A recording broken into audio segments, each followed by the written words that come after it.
में पहले से बहुत सारे शिष्य खड़े थे। सब ऐसे घूर रहे थे जैसे ध्रुव ने उनके घर उजाड़ दिए हो, और उनके लिए यह बात कुछ हद तक सही भी थी। ओजा, जिसे वह लोग देवी जैसा मानते थे, ध्रुव ने उसका अपमान किया था, और अब वह सब उसी का बदला लेने के लिए पूरी तरह तैयार थे। द्वार बंद होते ही हैदर और बाकी चक्रयोग हॉल के शिष्यों के चेहरे उतर गए। उनके मन में डर साफ दिखने लगा। यह डर देखकर एक लड़का जोर से बोला, अब समझ आया डर क्या होता है। दिन भर अकड़ दिखा रहे थे, कचरे के ढेरों आज बहुत बड़ी गलती कर दी, यहाँ आकर अब भुगतो। ध्रुव धीरे धीरे सीढ़ियां उतरता हुआ बोला, चुप रहो, चिल्लाकर कुछ नहीं मिलेगा। उसने चारों तरफ देखा और कहा, मैं बस पूछना चाहता हूँ कि मेरे साथियों को किस किसने हाथ लगाया। मैं था, एक लड़का बोला। मैंने भी मारा, अब क्या कर लेगा। दूसरा बोला, हम सब थे, क्या कर लेगा। तीसरा हंसते हुए बोला, तू खुद को क्या समझता है बे, ये शैडो ब्लेड हॉल है, कोई सड़क छाप जगह नहीं। अब तेरे जैसे लोग भी यहाँ आकर दिखाएंगे। इन सबको देखो, खुद को शिष्य कहते हैं, ये तो कबाड़ से भी गए गुजरे हैं। उस लड़के की बात पूरी भी नहीं हुई थी कि ध्रुव एकदम आगे बढ़ा और उसे जोरदार थप्पड़ जड़ दिया। लड़का चकराकर वहीं गिर पड़ा, लेकिन उसे उठने का मौका दिए बिना ध्रुव ने उसका चेहरा जमीन पर दबा दिया और उसके सिर पर पांव रख दिया। फिर नीचे झुककर बोला, हाँ, अब बता तू क्या है, कबाड़ या उससे भी गया गुजरा। यह देखते ही चारों ओर से शैडो ब्लेड हॉल के शिष्य उस पर झपटने को हुए, मगर ध्रुव ने वहीं खड़े खड़े दहाड़ लगाए, अगर किसी ने एक कदम भी बढ़ाया तो इसकी लाश यहीं पड़ेगी, आजमा कर देख लो। नीचे दबा हुआ लड़का दर्द से चीख पड़ा। बाकी सब जहां थे वहीं रुक गए, जैसे किसी ने पैरों में कील गाड़ दी हो। ध्रुव फिर नीचे झुका और उसी ठंडी आवाज में बोला, अब बता तू क्या है, बोल। उसकी आवाज मैदान में गूंज गई। लड़के की आंखों में गुस्सा तो था, लेकिन वह बोला, अगर हिम्मत है तो मार दे, फिर देखता हूं तू जिंदा कैसे जाएगा। यहां से ध्रुव ने हल्की सी मुस्कान दी, सर्द ताना मारने वाली। फिर उसके हाथ में ड्रैगन स्लेयर आ गया कि उससे 1000 किलो वजन की खूंखार ब्लेड जैसे ही उसकी गर्दन के पास आई, लड़का कांपने लगा। ध्रुव बोला, तो तुझे मार ही देना चाहिए ना। नहीं, मैं कबाड़ हूं, सबसे बेकार कबाड़, कृपया मत मारो। उसका चेहरा सफेद पड़ गया था। ध्रुव ने कहा, क्या कहा, साफ साफ सुनाई नहीं दिया। वह रोने लगा, मैं कबाड़ हूं निकम्मा घटिया, बस छोड़ दो। ध्रुव ने ब्लेड अपने कंधे पर रखी और सामने खड़े बाकी शिष्यों की तरफ देखा। उनकी आंखों में गुस्सा था, लेकिन अब उनमें डर भी था। ध्रुव बोला, तुम सब भी वैसे ही हो कबाड़। अब बताओ, एक एक करके आओगे या सब एक साथ। यह था उसका बदला, जो बेइज्जती उन्होंने हैदर और उसके साथियों की थी। ध्रुव अब उसका 1000 गुना लौटा रहा था। उसी वक्त दिल पॉइंट्स 999 ओजा की आंखों में एक ठंडी बेरुखी सी नजर थी। ना कोई भाव, ना कोई उम्मीद। कम से कम ध्रुव को तो ऐसा बिल्कुल नहीं लग रहा था कि वह इस मिशन में कुछ कर पाएगा। अगर वह मिशन को पूरा नहीं कर सकता तो वो ना उसकी वॉक बन सकती है और ना ही उसकी साथी। और जब वह उसकी साथी नहीं, तो फिर वह क्यों उसका लिहाज करे। ध्रुव को सुंदरियां पसंद थीं, और ओजा जैसी लड़की तो वैसे भी हर किसी का ध्यान खींचती है, लेकिन सिर्फ इसी वजह से वह कभी भी अपने रास्ते से नहीं भटकेगा और किसी भी लड़की के लिए अपने भाइयों को नहीं भूल सकता। यह उसकी फितरत में नहीं था। उसने ओजा की तरफ देखा और हल्की मुस्कान के साथ बोला, इतना काफी है, नहीं अभी तो कुछ भी नहीं हुआ। शैडो ब्लेड हॉल के शिष्य अब भी नाराज थे। अगर उन्हें फिर कभी हैदर या उसके साथियों से मिलना पड़ा तो वह फिर से वही अपमान, वही जलील करना दोहराएंगे। इसलिए ध्रुव को लग रहा था कि यह अभी काफी नहीं है। ओजा की भें तन गई। उसकी आवाज गुस्से में कांप रही थी, अपनी हद में रहो, यह शैडो ब्लेड हॉल है। वह सच में बहुत गुस्से में थी। ध्रुव उसकी आवाज से ही समझ गया।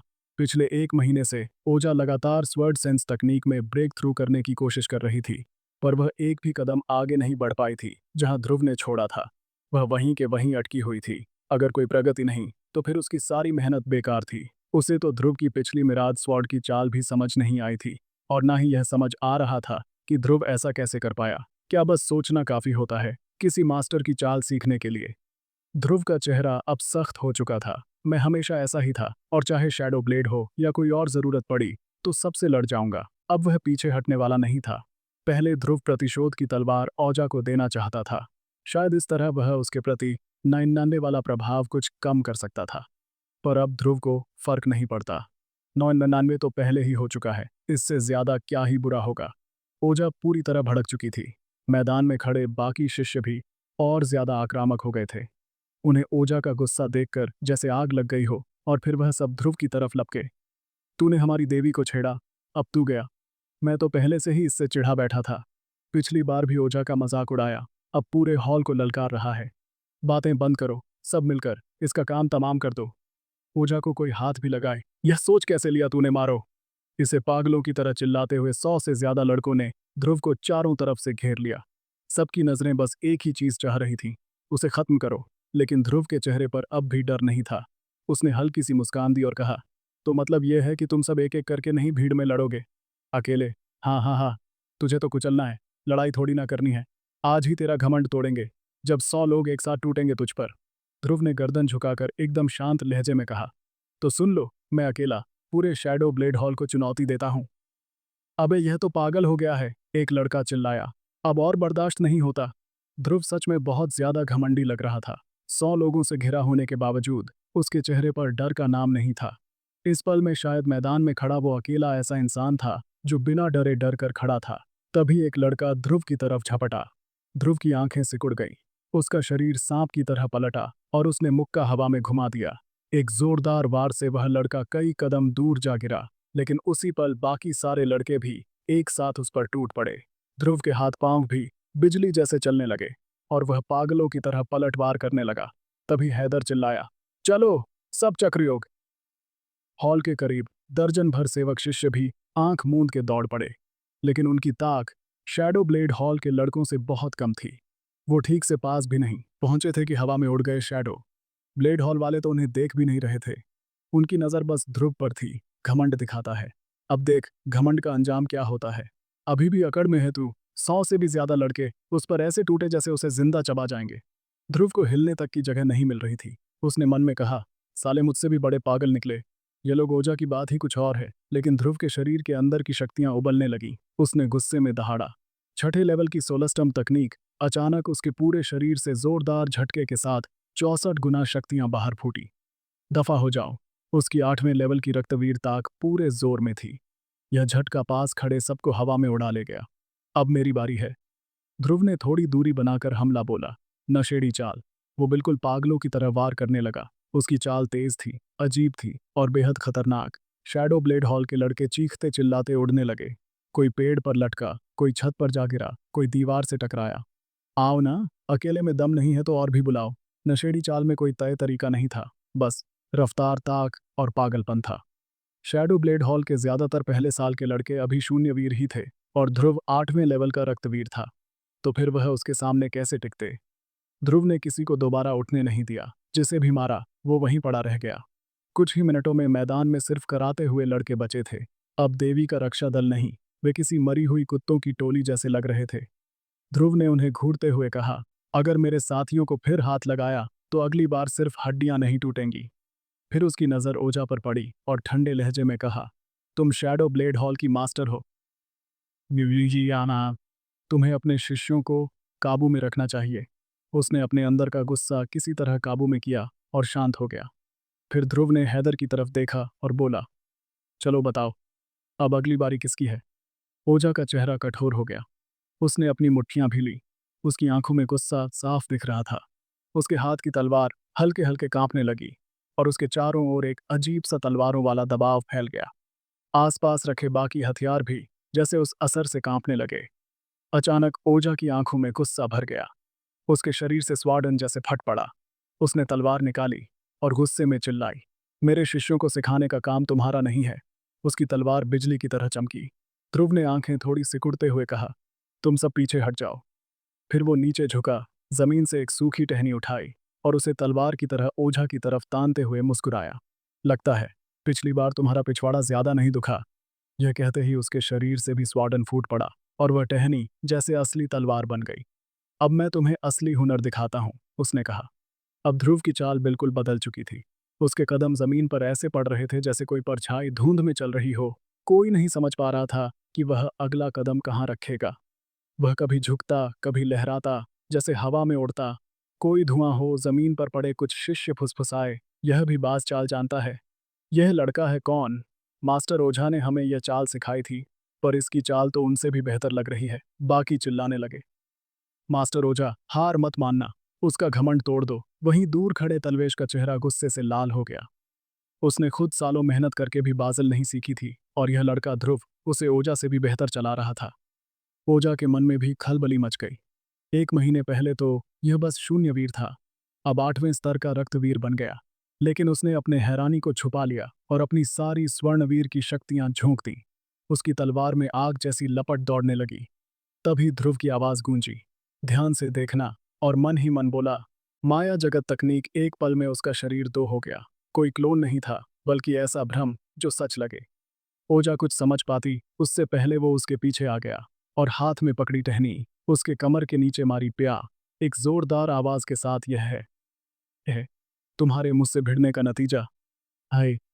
ओजा दर्द से तिलमिला गई। उसकी आंखें डब्बा उठी और पीठ पर लाल निशान उभर आया। गुस्से में उसने तलवार से पलटकर वार किया, लेकिन ध्रुव वहां नहीं था। उसी पल वो भ्रम से जागी। जैसे ही उसने मुड़कर ध्रुव को देखा, उसका गुस्सा 7वें आसमान पर पहुंच गया। वो फिर पलटी, तलवार से हमला किया, पर ध्रुव फिर से लहराता हुआ उसके पीछे आ गया और फिर वहीं पे दूसरी बार टहनी मारी। अब भी अकड़ रही हो? अब की बार ओझा की आंखों से आंसू छलक आए। उसका पूरा शरीर गुस्से और शर्म से कांप रहा था। यह बेइज्जती अब वह और नहीं झेल पा रही थी। वह लड़ाई से पीछे हटी, गहरी सांस ली और ध्रुव को गुस्से से घूरने लगी। लेकिन अब उलझन में थी। गुस्सा तो उसे होना चाहिए था, फिर ध्रुव को किस बात का गुस्सा था? तभी ध्रुव ने टहनी उसकी तरफ तानते हुए कहा, तो क्या हुआ? अगर मैंने तुम्हें नहाते हुए देख लिया था तो क्या हुआ? अगर मैंने ज्यादा बोल दिया, तुम सोचती हो मैं तुम्हें छोड़ दूंगा? जिस लड़की पर मेरी नजर पड़ जाए, चाहे वह नरक की राक्षसी हो या स्वर्ग की रानी, वह मेरी होगी। और सुन लो, तुम्हारा बदला भी मैं ही लूंगा। उसकी आवाज में पागलपन था और चेहरा पूरी तरह गुस्से से लाल। उसे ओझा को जीतना था। कि ओझा एकदम हैरान थी। उसने पहली बार किसी को इतना जिद्दी और बेहिचक देखा था। ध्रुव वाकई अजीब था। कुछ लड़कियां होती हैं जो ऐसे लड़कों की बातों से चिढ़ जाती हैं। ओजा भी वैसी ही थी, हालांकि इस बार कुछ अलग था। ध्रुव ने जो कहा, जिस लड़की पर मेरी नजर पड़ जाए, चाहे वह नरक की राक्षसी हो या स्वर्ग की रानी, वो मेरी होगी। यह बात ओजा के मन को अंदर तक झकझोर गई थी। वो वहीं जैसे जम सी गई थी। ध्रुव ने उसकी तरफ देखा और फिर बोला, तुम ही तो कह रही थी ना कि स्वर्ड सेंस तकनीक को पूरा करना है, अपने पिताजी से भी आगे निकलना है, तलवार की राह में और उनका बदला लेना है। उसने ओझा की आंखों में आंखें डालते हुए कहा, तो सुनो, मैं तुम्हें सिखाऊंगा। जो किसी और से नहीं मिलेगा वह मैं दूंगा। इस दुनिया में जो तुम्हें चाहिए वह सिर्फ मैं दे सकता हूं।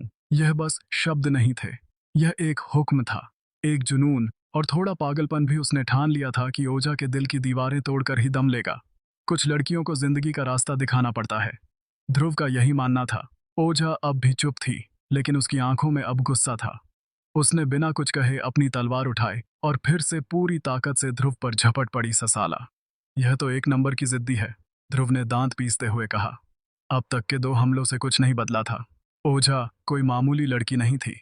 वह तलवार ऊर्जा से भरी हुई एक चट्टान जैसी मजबूत लड़की थी। उसे हराने के लिए कोई आम तरीका काम नहीं आने वाला था। ध्रुव की उंगली पर टहनी में एक चमक उभरी। उसने मन ही मन कहा, भूतिया चाल। अगले ही पल जैसे हवा में कोई धमाका हुआ हो, ध्रुव गायब हो गया। ओझा ने फौरन पलटकर देखा, लेकिन इससे पहले कि वह कुछ समझ पाती, ध्रुव ने टहनी फेंकी, उसके दोनों हाथ सिर पर रखे और उसे चूम लिया। ओह! ओझा की आंखें फटी रह गईं। वो पूरी तरह हैरान थी। उसके होंठ बंद थे, जैसे उसने खुद को रोके रखा हो। पर तभी ध्रुव का एक हाथ ढीला पड़ा और सीधा ओझा के सीने की ओर गया। ओझा के मुंह से हल्की चीख निकली और उसी वक्त ध्रुव की जीभ उसके होठों में दाखिल हो गई। यह एक जबरदस्ती दबाव से भरा हुआ चुंबन था, जैसे किसी राजा ने अपना हक जबरन थोप दिया हो। ओझा ने अपनी पूरी ताकत से खुद को छुड़ाने की कोशिश की, मगर कुछ नहीं हुआ। चंद पल में उसका शरीर एकदम सुन्न हो गया, जैसे उसमें जान ही नहीं बची हो। ध्रुव का यह तरीका, उसका अंदाज, सब कुछ ओझा को बर्दाश्त नहीं हो रहा था। उसकी सांसें तेज हो गई थीं। उसने कभी सोचा भी नहीं था कि वह ऐसे किसी पल से गुजरेगी, लेकिन उसके अंदर कुछ टूट रहा था और शायद कुछ बदल भी रहा था। मैदान में मौजूद सारे शैडो, ब्लेड हॉल के शिष्य यह सब देख रहे थे। हे भगवान, यह तो पागलपन है। ऐसा दृश्य तो मैंने ख्वाब में भी नहीं सोचा था। अब ध्रुव मुझे थोड़ा अच्छा लगने लगा है। थोड़ा मैं तो अभी से उसका पुजारी बन गया हूँ। सबको ऐसा लगा जैसे उन्होंने खुद ही ओझा को चूमा लिया हो। सबकी आंखों में चमक थी, चेहरों पर जोश। उनके लिए अब यही एक तरीका था किसी लड़की को जीतने का। लेकिन इस बीच एक चेहरा था जो अंदर ही अंदर जल रहा था। उसकी आंखों में गुस्से की आग थी और सीने में खून खोल रहा था। तलवेश उसकी आंखें अंगारे जैसी जल रही थी। ओझा को लेकर जो वादा उसने खुद से किया था, वो ध्रुव ने अपने पैरों तले रौंद दिया था। उसने देखा कि ओझा को कैसे चूमा गया और उसे लगा जैसे किसी ने उसका दिल चीर दिया हो। एक गुस्से भरी दहाड़ निकली। उसके मुंह से ओझा को जैसे होश आ गया हो। उसने आंखें खोली और देखा, सामने ध्रुव खड़ा था। उसने गुस्से में दांत भीकर ध्रुव के हंट काट लिए। ध्रुव की चीख तलवेश से भी ज्यादा तेज निकली। ध्रुव शायद फिर से ओझा को चूमना चाहता था, लेकिन अगर वह पीछे नहीं हटता तो ओझा ने उसकी जीभ काट ही डालनी थी। उसके होठों के किनारे से खून रिस रहा था। ओझा तुरंत झटके से पीछे हट गई। उसके होंठ अब भी खून से सने थे। उसकी आंखों में गुस्से की आग जल रही थी। वह ध्रुव को घूरते हुए गुस्से में चिल्लाई। तुम ध्रुव के चेहरे पर वही शरारती मुस्कान थी। बोला, क्या मैं तू मेरी है? तो फिर मैं ही चूमूंगा तुझे, और कौन चूमेगा? हिम्मत है तो मार मुझे। वो घमंड से ओझा की जलती हुई आंखों में झांक कर हंसा हंसा गुस्से में। तुम और भी ज्यादा खूबसूरत लगती हो, कम से कम उस हमेशा सख्त चेहरे से तो बेहतर ही लग रही हो। अभी उसने अपने होठों से खून पोंछते हुए मजाक में कहा, तू तो सच में खतरनाक निकली थोड़ी सी। और ताक लगाती तो जीभ सीधी उड़ ही जाती। ओझा ने गुस्से में जवाब दिया, अच्छा ही होता। लेकिन अंदर से वह खुद भी परेशान थी। जो अभी हुआ उसे वह खुद नहीं समझ पा रही थी। उसे एक पल में सब कुछ बदल गया था। वो स्पर्श, वो एहसास, उसमें कुछ अजीब सा नशा था। कोई बेसब्री, कोई गहराई जो उसने पहले कभी महसूस नहीं की थी। ध्रुव बाकी लड़कों से अलग था। कभी कभी किसी लड़की के दिल तक पहुंचने का सबसे तेज रास्ता उसके एहसासों से होकर निकलता है। भले ही वह उसे पसंद ना करती हो, लेकिन फिर भी वह उसे कभी भूल नहीं पाती। खास तौर पर जब सब कुछ पहली बार हो। ओजा के दिल में एक हलचल सी थी।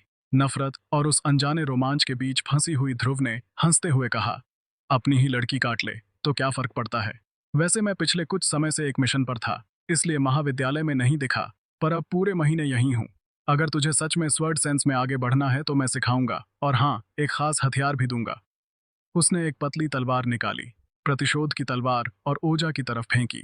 यह तेरे हाथों में ज्यादा सही लगेगी, ध्रुव ने कहा।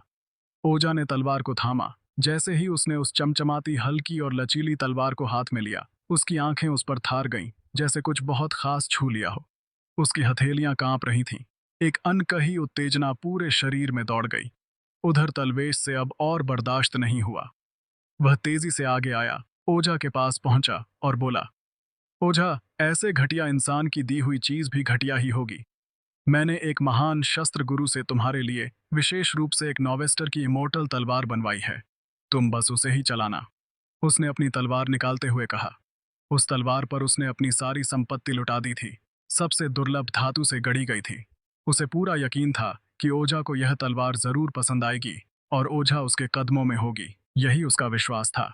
जब उसने ध्रुव की दी हुई लंबी पतली तलवार देखी तो मन ही मन उहास में भर उठा। बोला, इस घटिया लड़के के पास कौन सा बेशकीमती सामान हो सकता है? उसने गुप्त रूप से ध्रुव से कहा, तेरे पास ना नाम है, ना पैसा, ना ताकत। मुझसे टक्कर लेगा, भाग जा। बच्चे नहीं तो ऐसी मौत दूंगा जो कोई देख भी ना सके। ध्रुव बस हल्के से मुस्कुराया। बोला, इतनी धमकी दे ही दी है तो चलो, सामना कर ही लेते हैं। तलवेश के चेहरे पर तो जैसे जीत की खुशी छा गई थी। मन ही मन बोला, अब फंसी मुर्गी जाल में अब अपनी बेइज्जती खुद कराएगा यह लड़का। फिर उसने ऊंची आवाज में कहा, क्या तू सच में सोचता है कि उस मामूली तलवार से मेरी तलवार की बराबरी करेगा? चल, आज मैं औजा के नाम पर तुझे एक मौका देता हूँ। मेरी इस तलवार का नाम है औजा। इसे गढ़ा है शस्त्रगुरु पाराश ने। इसमें है गहरे समंदर की कालकांत धातु और 1000 वर्ष की जमी हुई नील जैस का अंश। इसकी धार बर्फ जैसी भाव शीत की तरह तीखा है। इसे खास ओजा की शक्तियों को ध्यान में रखकर गढ़ा गया है। यह सुनते ही वहां मौजूद सब लोग धीरे धीरे फुसफुसाने लगे। क्या सच में शस्त्र गुरु पाराशर, वो तो महाविद्यालय के सबसे बड़े मास्टरों में से एक हैं, उनकी बनाई चीजें तो अमृत द्वीप में भी बहुत दुर्लभ मानी जाती हैं। मास्टर तलवेश ने कमाल कर दिया भाई, 1000 स्वर्ण तारा देकर भी वह तलवार नहीं मिलती। सबसे बढ़िया धातु से बनी है, और जब कोई चीज पाराशर मास्टर बनाते हैं तो वह सबसे अलग होती है। ध्रुव की तलवार भले ठीक हो, लेकिन वो इस मास्टर तलवेश वाली तलवार जितनी मजबूत नहीं लग रही। लोगों की बातें सच ही थी। ध्रुव की हैसियत तलवेश जैसी नहीं थी। उसके पास ना वैसा रुतबा था और ना धन दौलत। तलवेश ग्रीफन हॉल से जुड़ा था, जो अपने संसाधनों के लिए मशहूर था। ऐसे में किसी को भी लगेगा कि असली हथियार तो तलवेश के पास ही होंगे। तलवेश ने सबकी बातें सुन ली। उसके चेहरे पर तो जैसे जीत की चमक आ गई। मुस्कुराता हुआ बोला, अब तेरी बारी है बच्चू। तू खुद ही अपनी बेइज्जती कराने चल कर आया है। अच्छा किया, पहले तेरी इज्जत मिट्टी में मिलाऊंगा, फिर तुझसे खेलूंगा। अब सबकी नजरें ध्रुव पर थीं। ध्रुव हल्के से मुस्कुराया और बोला, मेरी तलवार का नाम है प्रतिशोध। ना मुझे यह पता है किसने बनाई, ना ही यह कि इसमें कौन कौन सी धातु लगी है। इतना सुनते ही कुछ शिष्य हंसने लगे। तलवेश ने ताना मारा, मतलब तू किसी कबाड़ से यह उठा लाया है और यह ओझा को दे रहा है। शर्म नहीं आई? ओझा का अपमान कर रहा है। तू अगर कुछ नहीं था तो मुझसे मांग लेता, शायद मैं कोई असली तलवार दे देता। भीड़ में कुछ और लोग भी हंसने लगे। ध्रुव को यह सब जरा भी असर नहीं कर रहा था। वह बोला, मुझे बाकी कुछ नहीं पता, लेकिन हाँ, यह प्रतिशोध तलवार क्रिस्टल रैंड की है। यह सुनते ही सन्नाटा छा गया। एक पल के लिए सब चुप हो गए। फिर किसी ने ठहाका मारा, फिर दूसरा, फिर हर कोई हंसी से गूंज उठा। तलवेश तो पेट पकड़कर हंसने लगा। अब एक क्रिस्टल रैंक क्या लगता है तुझे? ये तलवें सब्जी मंडी में मिलती हैं। तेरे जैसे को कोई क्यों देगा ऐसा हथियार? और तू किसी और को दे भी रहा है। देख, जरा अपना चेहरा, लगता है तुझे कुछ नहीं पता। क्रिस्टल रैंक की तलवारें इतनी दुर्लभ थीं कि खुद तलवेश के पास भी ऐसी कोई नहीं थी। आम आदमी के लिए तो उनका मिलना नामुमकिन था, और कोई पागल ही होगा जो ऐसी चीज किसी और को दे दे। हालांकि उन्हें क्या पता था कि ध्रुव के लिए तो क्रिस्टल रैंक की तलवारें वैसे ही थीं जैसे आम लोगों के लिए रोटी पूर्वज रुद्रदेव अब तक ऐसे अनगिनत शस्त्र चबाकर खा चुके थे। और यह प्रतिशोध भी कोई मामूली चीज नहीं थी। यह उसे सिस्टम से इनाम के तौर पर मिली थी, और एक ऐसा शस्त्र जिसकी असली ताकत तो खुद ध्रुव को भी नहीं पता थी। ओजा अब तक वह तलवार थामे खड़ी थी, तभी अचानक उसके शरीर में कुछ कंपन सा हुआ। उसकी आंखें चमकने लगीं और उसने हैरानी से कहा, यह सच में क्रिस्टल रन की तलवार है। उसी वक्त ध्रुव के अंदर उसकी सिस्टम की आवाज गूंजी, दिल पॉइंट्स जो 500 दिल पॉइंट्स जोड़ 500। दो सूचनाओं की आवाज एक साथ आई। ध्रुव के चेहरे पर एक हल्की मायूसी उभरी। वह सीधे तौर पर ओझा को अपना नहीं बना पाया था, पर फिर भी 999 प्रभाव को हटाना भी कोई छोटी बात नहीं थी। कम से कम एक बड़ा कदम तो बढ़ाया गया था। ओजा के दिल पॉइंट सिर्फ तलवार की वजह से वापस सामान्य नहीं हुए थे। इसमें उस चौंकाने वाले जबरदस्ती चुंबन का भी हाथ था जिससे ओजा का दिल कांपा, और दूसरा उस तलवार का नाम प्रतिशोध। इन्हीं दो कारणों से 1000 पॉइंट सीधे जुड़ गए, और ओजा की नजरों में ध्रुव फिर से एक इंसान बन गया। ओजा की आवाज गूंजी ही थी कि भीड़ में खलबली मच गई। क्रिस्टल रैंक का हथियार, यह तो नामुमकिन है। ओजा ने खुद कहा है, वह झूठ क्यों बोलेगी? हे ईश्वर, अगर यह वाकई क्रिस्टल रैंक का अस्त्र है तो यह लड़का तो वाकई जी जान से लड़की पटाने में लगा है। यह अस्त्र तो लाखों धरती मुनियों के बराबर है। अगर मैं होती तो इसी वक्त उससे शादी कर लेती। इतना सुंदर और ऊपर से ऐसा दिलदार ध्रुव की बातों पर लोग चाहे भरोसा ना करें, लेकिन ओजा की बात को लेकर सबकी श्रद्धा थी। उसकी आंखों में जो चमक थी वह झूठ नहीं बोल सकती थी, और ध्रुव का अंदाज सीधा क्रिस्टल रैंक का शस्त्र भेंट कर देना। बस यूं ही यह था असली जलवा खर्चा, बेहिसाब पर चेहरे पर शिकन नहीं। वो ऐसे खड़ा था जैसे कुछ हुआ ही ना हो। दूसरी तरफ तलवेश का चेहरा सफेद से हरा और फिर कई तरह के रंगों में बदल गया। उसने जो तलवार ओजा के लिए बनवाई थी वह अब एक मजाक लग रही थी, और वह उसे आज तक पकड़े हुए था। देने की हिम्मत ही नहीं जुटा पाया। यही था फर्क, प्रतिष्ठा की तुलना और धन की तुलना में वो ध्रुव के सामने कहीं नहीं टिकता था। एक अकेले क्रिस्टल रैंक के हथियार ने उसका घमंड चूर चूर कर दिया। अब और किस बात की तुलना बचती थी, मगर तलवेश की आंखों में आग जल उठी। वो गरजते हुए बोला, मैं नहीं मानता कि एक छोटा सा सेवक शिष्य ऐसा हथियार निकाल सकता है। ओजा, जरूर तुमसे कोई गलती हो गई है। ध्रुव ने हल्की मुस्कान के साथ कहा, गलती हुई है या नहीं यह तो आजमाने पर पता चल ही जाएगा। तलवेश ने व्यंग से कहा, बिल्कुल, चलो इसे आजमाते हैं। इतना कहकर उसने अपनी तलवार निकाल ली और उसे सीधा ध्रुव की तरफ तान दिया। आओ देख ही लेते हैं। ध्रुव ने ओझा की तरफ देखा, तलवार दो। जरा ओझा ने बिना कुछ कहे प्रतिशोध उसे सौंप दी। ध्रुव ने उसे पकड़ा और तुरंत उसकी विशेषताएं देखने की कोशिश की, मगर लिंग प्रतिबंध के कारण उसे कोई जानकारी नहीं दिखी। वह उसे चला तो नहीं सकता था, लेकिन सिस्टम साफ बता चुका था कि यह क्रिस्टल रैंक का हथियार था, यानी भले ही उसकी शक्ति ना उभरे, उसका स्तर कम नहीं होगा। ध्रुव अभी तलवार को ठीक से थाम भी नहीं पाया था कि तलवेश की तलवार बिजली सी लपकी। उसका वार जंगली आग की तरह आया। मर कुत्ते, वो चीखा। उसकी तलवार गहरे समुद्री धातु और 1000 वर्षीय अंश से गढ़ी गई थी। महान शस्त्र गुरु पाराशर ने कहा था, यह तलवार अद्भुत है, असाधारण रूप से कठोर और तेज। आम क्रिस्टल रैंक का हथियार उसके आगे नहीं टिकेगा। तलवेश के चेहरे पर आत्मसंतोष छलक उठा। उसने मन में सोचा, इसकी तलवार अभी चटक जाएगी, फिर देखता हूं कैसे कहता है कि यह कोई क्रिस्टल रन का शस्त्र है। तलवेश का वार बहुत तेज और खतरनाक था। ओझा डर के मारे चिल्लाए, ध्रुव संभल के। ध्रुव ने अपनी कोई शक्ति नहीं छोड़ी, केवल प्रतिशोध की धार को सामने रख दिया। छनन धातु से धातु की टक्कर की तेज आवाज आई। ध्रुव का शरीर थोड़ा पीछे झुक गया। उसका हाथ सुन्न पड़ गया था और उसी समय एक चक की आवाज आई, जैसे किसी चीज में दरार पड़ गई हो। तलवेश जोर से हंसा देख लिया। अब कैसे बोलेगा कि यह क्रिस्टल रैंक की तलवार है, लेकिन उसके मुंह से बात पूरी भी नहीं हुई थी कि उसकी तलवार झरझर करके टूटने लगी। कुछ ही सेकंड में उसकी तलवार बिखर गई। हाथ में बस हत्थ रह गया था। पूरा मैदान एकदम चुप हो गया। ध्रुव ने मुस्कुराते हुए कहा, बोलो बोलो, अब कौन सी तलवार का चरा है? क्या यह टूटी फूटी चीज ओजा को देने वाले थे? तुम्हें क्या लगता है ओजा कोई आम लड़की है? वह एक देवी है और तुम उसे जीतने चले हो, इस कबाड़। फिर वो एक कदम आगे बढ़ा। आवाज में गरज थी। जब मैं अपनी ताकत दिखाता हूं तो सीना ठोक कर दिखाता हूं। उसी समय भीड़ में फुसफुसाहट शुरू हो गई। क्या कमाल था! यह लड़का तो सच में जबरदस्त है। यह तलवार सच में क्रिस्टल रैंक की है। मास्टर तलवेश की तो बुरी हार हो गई। इन सारी बातों से तलवेश की आंखों में गुस्सा भड़क उठा। वह हार मानने को तैयार नहीं था और वह चिल्लाया, इसने किसी छुपी ताकत से मेरी तलवार तोड़ी है। अब अगर इसे सबक ना सिखाया तो मेरा नाम भी तलवेश नहीं। इतना कहकर वह फिर से एक और तलवार निकाल लाया और जोर से वार किया। तलवार की चीखती हुई आवाज हवा में गूंजी और उसका भारी और डरावना स्वॉर्ड इंटेंट पूरे मैदान में फैल गया। इस बार उसकी ताकत ओजा से भी ज्यादा खतरनाक लग रही थी। आखिर वो सप्तचक्र महाविद्यालय के सबसे जाने माने यंग स्वॉर्ड मास्टर्स में से एक था। ओजा के चेहरे पर चिंता दिखी। वो झट से ध्रुव के सामने आकर खड़ी हो गई और गुस्से में बोली, तलवेश, होश में भी हो? तलवेश गुर्राया, मैं इसे मार डालूंगा। ओजा की आंखों से भी गुस्सा फूट पड़ा। मैं तुम्हें उसे छूने भी नहीं दूंगी। दोनों का स्वर्ड इंटेंट हवा में टकराया। ऐसी आवाज हुई जैसे 100 तलवारें एक साथ भिड़ गई हो। ओजा का ध्रुव के लिए लड़ना तलवेश के लिए जैसे हद से बाहर हो गया। वो चीखा, अब बहुत हो गया। खुद मौत को बुला रही हो। अगले ही पल उसके शरीर के भीतर से एक ग्रीफिन की सी दहाड़ निकली। उसकी तलवार अब ऐसे चमकने लगी जैसे उसमें कोई भड़केला ग्रीफिन बस गया हो। एक ही वार में ओजा की ताकत और चाल ढह गई। वह पीछे खिसकती गई। हर कदम नीचे जमीन पर एक गहरा निशान छोड़ता गया। उसका सारा स्वर्ड इंटेंट बिखर गया और फिर उसके मुंह से खून निकल आया। मास्टर ओजा, मास्टर शैडो ब्लेड हॉल के शिष्य उसकी तरफ दौड़े, लेकिन उसी वक्त जैसे हवा में कोई परछाई हिली हो। ध्रुव ओजा के पीछे प्रकट हुआ और धीरे से उसकी पीठ पर हाथ रख दिया। तलवेश का चेहरा गुस्से से तमतमा गया था। जो शख्स सबके सामने ध्रुव को नीचा दिखाना चाहता था, वह अब खुद ही जलील हो रहा था। लेकिन जो बात उसे सबसे ज्यादा चुभ, वो यह थी कि ओजा अब भी ध्रुव के सामने उसकी ढाल बनकर खड़ी थी। उसके अंदर की जलन अब नफरत बन चुकी थी।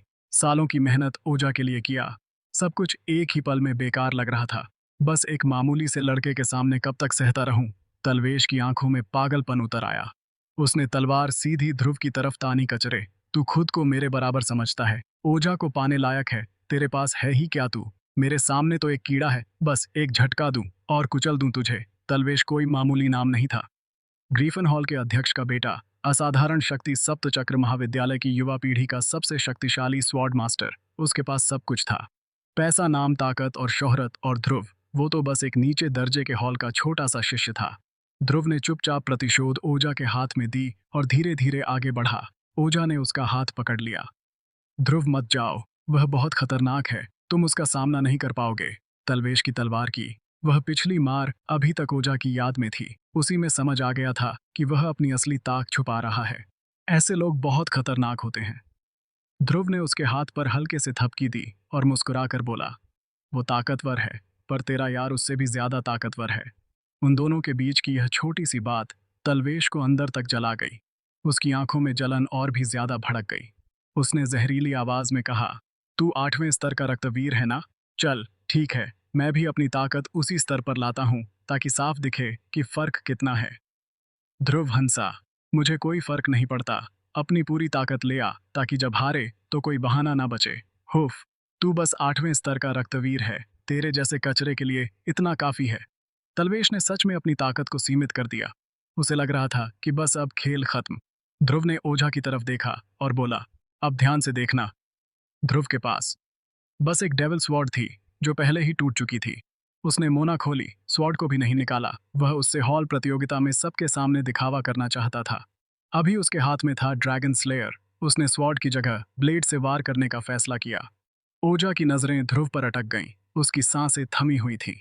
ध्रुव ने एक कदम आगे बढ़ाया और जैसे ही उसने चाल चलाई, उसका शरीर धुंधला हो गया, जैसे कोई परछाई बन गई हो। उसकी आवाज आई, अल्फा कट वहीं उसके शरीर से अनंत स्वॉर्ड मार्क की ऊर्जा जलने लगी। ड्रैगन स्लेयर बिजली की तरह लहराया और ध्रुव झटके में तलवेश तक पहुंच गया। तलवेश हंस पड़ा। अल्फा कट यही है तेरा बड़ा दांव। यह तो बहुत ही साधारण सी तकनीक है, अब देख मेरी तकनीक। ग्रीफन स्वॉर्ड मार्ग आकाश पलटवार वार। उसने पूरी ताकत से वार किया। उसी समय ध्रुव के भीतर नील ड्रैगन की आवाज गूंजी। डॉग ड्रैगन, इसे तोड़ दे। डॉग ड्रैगन गरजा। बस यही तो मैं चाहता था। जैसे ही दोनों हथियार टकराए, तलवेश को समझ ही नहीं आया कि क्या हुआ। ड्रैगन स्लेयर से डॉग ड्रैगन की छाया बाहर निकली और जोर से गरजी। ग्रट्टिल तलवेश के चेहरे का रंग उड़ गया। तभी ध्रुव का दूसरा वार आ चुका था।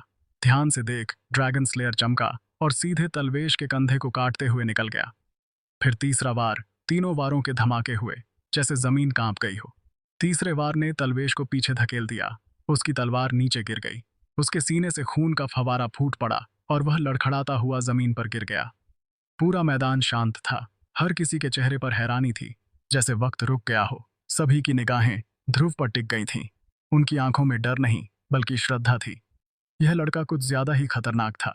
ओजा भी देख रही थी, उसकी नजरें कुछ और ही कह रही थीं।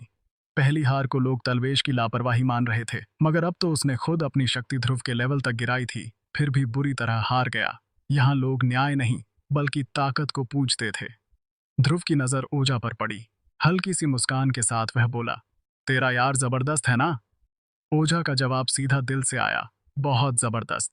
शैडो ब्लेड हॉल के शिष्यों में अचानक खुशी की फुसफुसाहट दौड़ गई। वे भूल चुके थे कि ध्रुव वही है जो उन्हें कुचलने आया था। अब तो बस एक बात उनके दिल में थी।